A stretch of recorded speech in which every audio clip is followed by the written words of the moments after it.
Hi friends, வாங்க இன்னைக்கு மதியானம் என்ன லஞ்சுன்னு பார்க்கலாம்.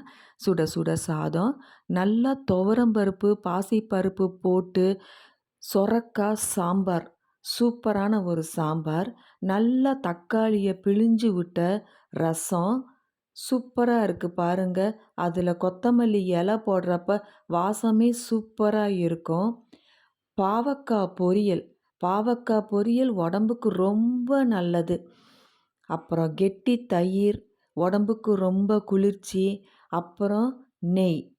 சாப்பாடை தட்டில் போட்டு பாவக்காய் பொரியலை வச்சு அதுக்கு மேலே நெய்யை ஊற்றி சொரக்காய் சாம்பாரை ஊற்றி நம்ம சாப்பிட்டோன்னா சூப்பராக இருக்கும். இந்த மாதிரி ஒரு லஞ்ச் யாருக்கெல்லாம் பிடிக்கும் சொல்லுங்கள்.